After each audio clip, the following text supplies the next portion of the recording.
Alors, est-ce qu'il y a des questions dans la salle? Je suis Ilyas Rasr. Je suis un étudiant de Computer Science et je suis un professeur d'anglais online.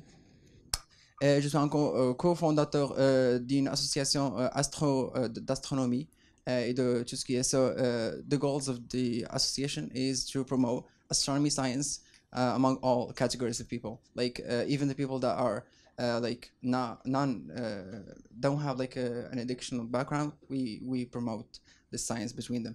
I'm also a writer in English and an athlete. Sorry for the English, by the way. Donc, premièrement, je veux juste prendre un moment pour remercier vous infiniment pour la qualité des informations partagées et pour l'importance des sujets discutés. On a beaucoup de grandes questions dans le monde de digitalisation, mais le grand question pour moi, c'est est-ce que l'utilisation des outils de l'IA pour faciliter et diminuer le temps perdu sur les devoirs scolaires et les universitaires, est-ce que ça, c'est une chose positive ou négative? Parce que some says it's just being lazy or something, and some says it's like it's being more productive and all. So I just want to know, what do you think, guys? Merci. Vous voulez répondre? Oui, on va répondre à toutes les questions en une fois. Oui. Est-ce qu'il y a d'autres questions? Bonsoir, alors Marima Koumkram, je suis directrice générale de ViewPay Maroc, premier format publicitaire vidéo digital à la demande et éco-responsable. Moi, je voudrais vous poser la question par rapport à certains pays qui ont misé sur la stratégie numérique au niveau de l'éducation et qui ont fait marche arrière, tels que la Suède, par exemple, qui a misé sur le numérique depuis plus de 10 ans. Et en septembre 2023, ils ont fait marche arrière et ils sont revenus aux fondamentaux parce que, faute de résultats, justement, ils ont des mesures donc, aujourd'hui qui prouvent qu'il y a un recul au niveau de la lecture et de l'écriture chez les étudiants. Et puis, donc je me demande au Maroc aujourd'hui, est-ce que vous avez des outils pour mesurer justement, est-ce que vous avez le recul nécessaire parce qu'avant tout, avant que je sois justement entrepreneur, je suis maman de 2 enfants. Et on se pose ce genre de questions, vu qu'on voit aujourd'hui l'émergence justement des écrans au niveau des écoles.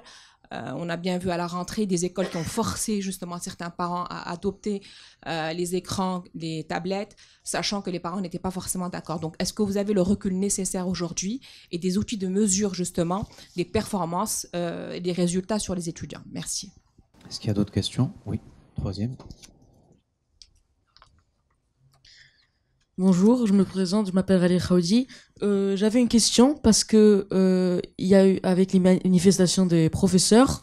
What do you guys think about all the lost time of studying that got lost with the manifestations of the teachers?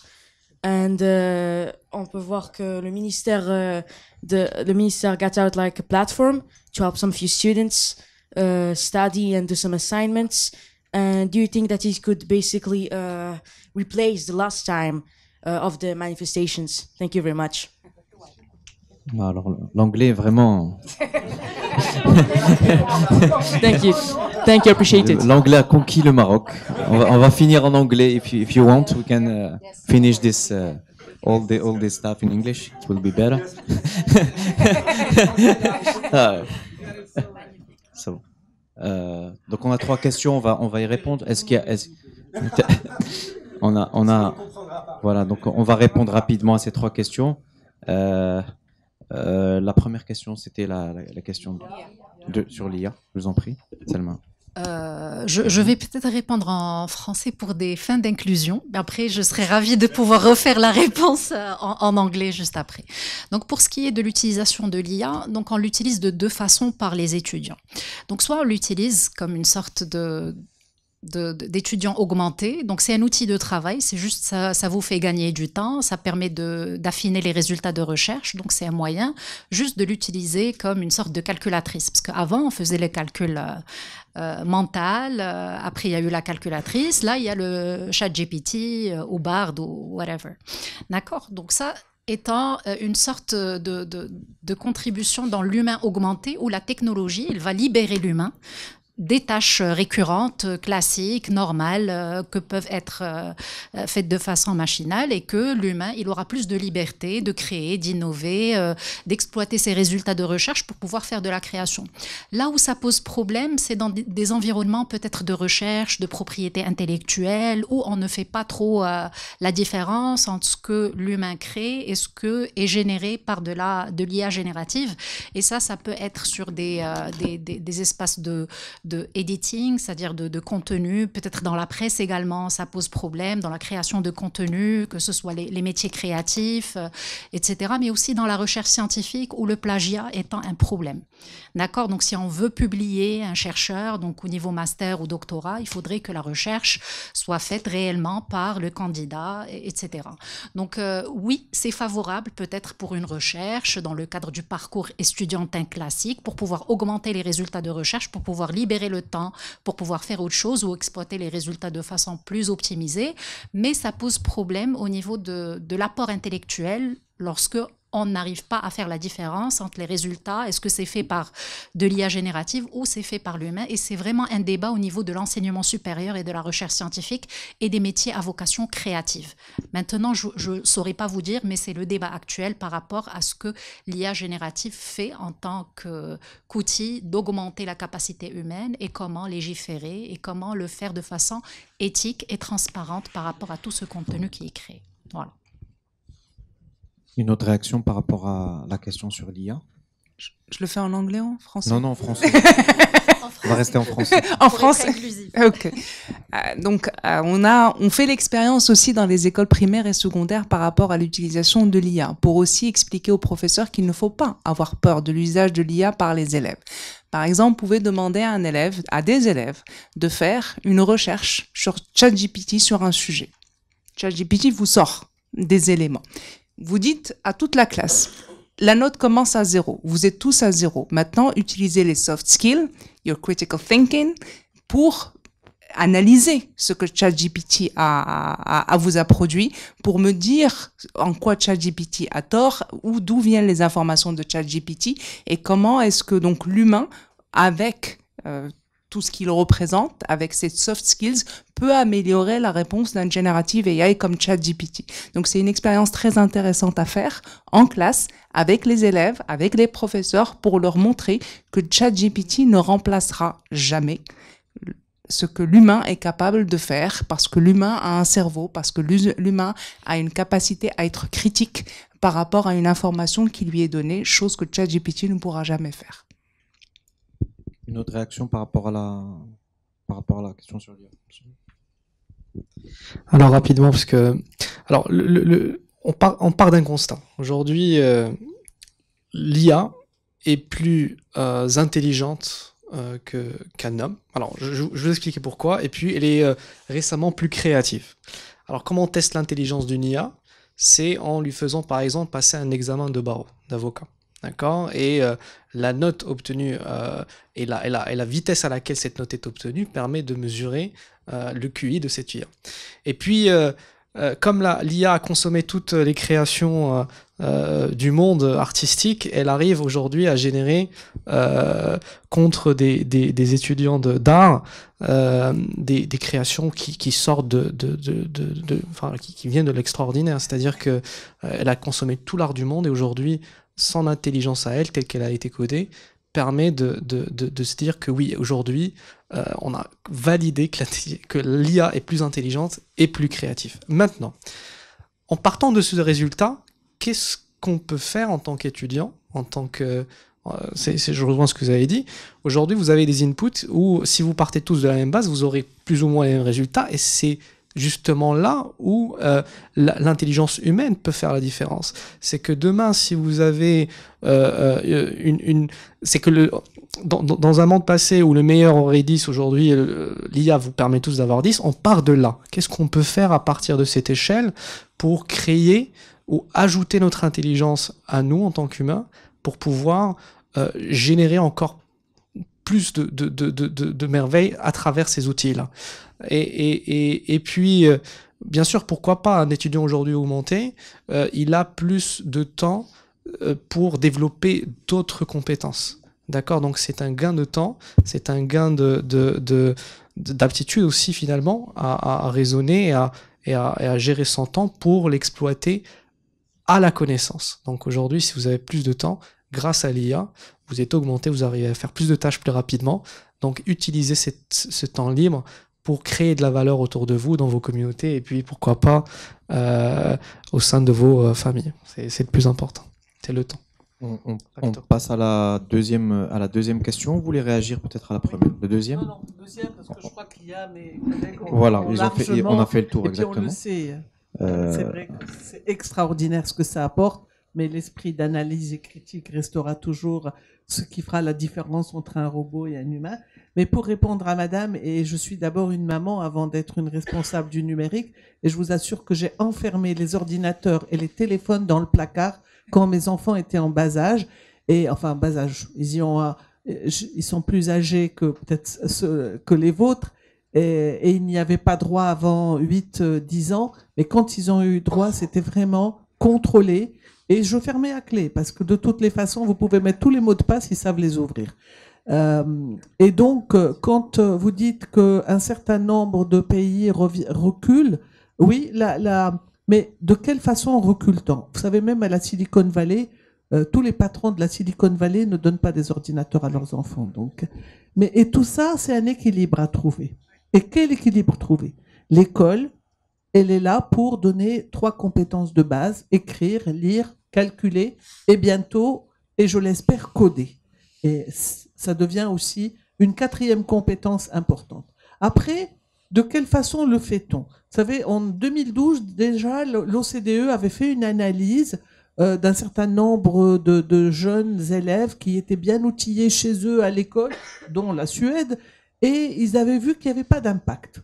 Bah, c'est sûr que dans des États où l'école est déjà à un niveau très élevé, on ne verra pas de différence. La différence, elle est là où peut-être on n'a pas partout les mêmes compétences au niveau disciplinaire. En Afrique, on peut avoir des villages où il n'y a pas d'enseignants. En Chine, ils sont tellement nombreux qu'ils sont obligés de recourir aux outils numériques pour qu'un enseignant puisse enseigner un maximum d'élèves. Donc, tout dépend comment vous utilisez ce numérique. Et bien sûr, moi, je donne aussi l'exemple de la Corée qui était passée au tout numérique, où ils avaient digitalisé le manuel scolaire et ils ont fait un bond en arrière. Alors que, vous savez, les écoles en Corée, vous avez un ordinateur dans toutes les classes, pas des ordinateurs pour tous les élèves, mais c'est archi digitalisé. Et ils avaient la classe moderne et modèle d'ubiquité où tout était en numérique en 2010. En 2015, j'ai découvert une classe où il y avait un coin bibliothèque. Il y avait un coin de jeu qui avait disparu. Et donc, c'est en fait cette sociabilité à travers l'échange qui est importante. Donc, et dire qu'on va reculer, d'abord, nous, on a beaucoup encore à faire au niveau de l'Afrique et du Maroc, avant de dire qu'on va reculer, mais il faut le faire intelligemment. La chance d'avoir des plans numériques en retard, c'est qu'on voit un peu ce qui a raté de l'autre côté et on va vers ce qu'il y a de bon.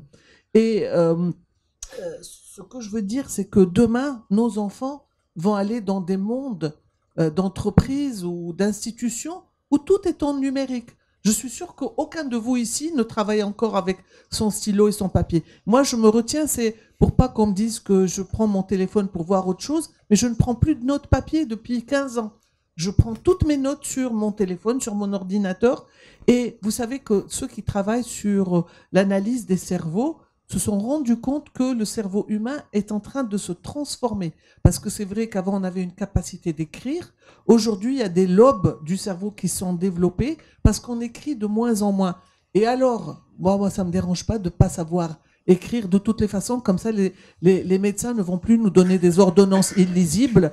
On va tous peut-être imprimer. Ce n'est pas la fin du monde. Mais ne pas savoir lire, ça, je ne suis pas d'accord parce qu'il faut continuer à donner le goût de la lecture. Et le goût de la lecture, vous le donnez à vos enfants d'abord à la maison parce que vous leur lisez l'histoire le soir à la maison. Vous allez me dire que tout le monde n'a pas cette capacité. Tout le monde n'a pas une bibliothèque à la maison. Mais c'est là-dessus qu'il faut aussi travailler, sur cette culture nécessaire, sur cet accompagnement, parce que l'école, c'est d'abord la maison. Moi, je dis que les premiers responsables de l'éducation, ce sont les parents. Après, nous, on arrive parce qu'il va falloir travailler sur de l'académique, etc. Mais donc, n'ayez pas crainte, mais faites attention, ne leur laissez pas tout le temps les téléphones entre les mains. Moi, je vois des mamans donner à des enfants qui n'ont même pas 2 ans un téléphone, et ça, c'est pas normal. Voilà. Justement, vous avez parlé de la lecture, l'écriture à la limite, oui.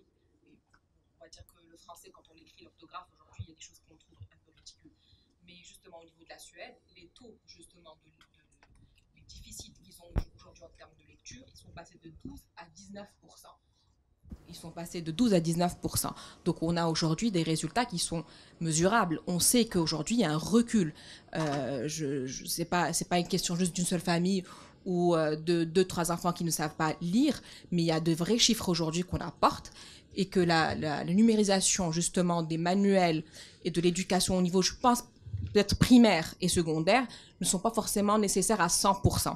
Ce qu'on voit aujourd'hui, justement, dans des écoles marocaines, on est en train de passer à du 100% en classe. C'est-à-dire qu'on va enlever les manuels et un enfant ne touche plus finalement de livres. Sauf, bien sûr, à la maison, si les parents, ils sont justement éduqués à la lecture, ils vont éduquer leurs enfants. Et ça va être une problématique parce qu'on sait qu'au Maroc aujourd'hui, si on prend le panier moyen d'un Marocain en termes d'achat, je vais dire de livres, voilà, toutes catégories confondues, hein, journaux, livres, BD, c'est 35 dirhams. Ça veut dire que le Marocain, déjà, n'achète pas pour lire. Donc, on va se retrouver dans une problématique de lecture, d'écriture, parce que si vous ne savez pas lire, vous ne saurez pas écrire. Et par la suite, justement, c'est-à-dire qu'aujourd'hui, les outils numériques nous permettent d'être dans cette facilité, justement. Moi, je l'ai vu avec mes enfants. Quand je leur dis il faut lire, ils me disent pourquoi ? Parce que je peux prendre Google et mettre juste le micro et je peux lui dire un truc sans pour autant ni lire ni écrire. Donc, moi, je trouve ça alarmant quelque part. Pas forcément pour mes enfants, parce que je trouve que justement, on va à une vitesse qui n'est pas forcément... je sais pas, on maîtrise pas forcément, en tous les cas, nous les parents, on n'a pas été justement initiés au digital comme le sont nos enfants, et on n'a pas les outils justement pour les accompagner dans cette transformation digitale de l'éducation au Maroc. Enfin, moi, je peux vous rassurer que nous n'avons pas numérisé les manuels scolaires. Ils sont toujours là. On a même initié le 1 million de livres pour lecture qui sont distribués gratuitement. Je parle des écoles publiques. Je peux comprendre qu'il y ait une numérisation dans d'autres systèmes, mais je peux vous rassurer que nous sommes conscients que l'importance de la lecture restera, elle est importante, et prendre un livre, on peut le prendre, vous savez, moi je lis sur une liseuse, et je peux lire aussi sur un livre, mais c'est important et je pense que c'est notre rôle aussi au niveau de la société. Et pour répondre aux jeunes qui s'inquiètent de la perte de temps, moi je suis aussi inquiète que toi. Je me permets de te tutoyer et tu peux faire pareil. De la perte de temps que tu as pu subir. Et le recours à Tilmitis est important parce que c'est une plateforme où il y a 12 000 cours qui ont été développés pendant le Covid. Alors, c'est un développement qui a été fait en 2020, donc avec des méthodes anciennes, où on voit l'enseignant qui s'adresse. Aujourd'hui, on a dépassé ça parce qu'on a d'autres formats. Mais c'était le meilleur format qu'on avait trouvé à l'époque parce qu'il passait à la télévision. Et il y avait 60 cours qui passaient sur 4 chaînes nationales. Aujourd'hui, ça existe sur la plateforme Tilmitis. Ça permet aux 3 niveaux scolaires de réviser, d'avoir un enseignant en face qui explique. Et c'est une bonne chose parce que ça permet tout le monde n'a pas les moyens d'avoir un enseignant pour lui faire un cours particulier. Cette plateforme, c'est pour l'équité. Et les vacances scolaires arrivent avec une annonce. J'ai lu un communiqué ce matin qui seront consacrés aux révisions, au soutien scolaire dans nos établissements scolaires. Donc, c'est important. Puis, bon courage. Mais de toutes les façons, ça se rattrape. C'est 5 semaines dans une vie, c'est rien. Voilà. Un dernier mot peut-être ? Oui, un dernier mot pour madame qui s'inquiète du numérique dans l'école, et je pense que vous visez l'école privée. Donc moi, le conseil que je peux vous donner, c'est poser la question pourquoi le numérique ? Pourquoi le choix du numérique? C'est ce qu'on disait tout à l'heure. Le numérique, il est au service de la pédagogie. Donc, poser la question à l'établissement par rapport à son projet pédagogique, par rapport à son projet d'établissement. Pourquoi ont-ils choisi le numérique? Pour quelle finalité? Et aussi, dans l'éducation, comme dans tout domaine, on doit pouvoir évaluer de manière régulière ce qu'on fait tout au long de l'année scolaire, avoir du recul par rapport aux années précédentes. C'est pour cela qu'on peut, comme la Suède, qui ont reculé ou pas reculé, mais aussi revoir nos pratiques pédagogiques, se poser la question de l'implémentation ou pas de certaines choses dans la durée.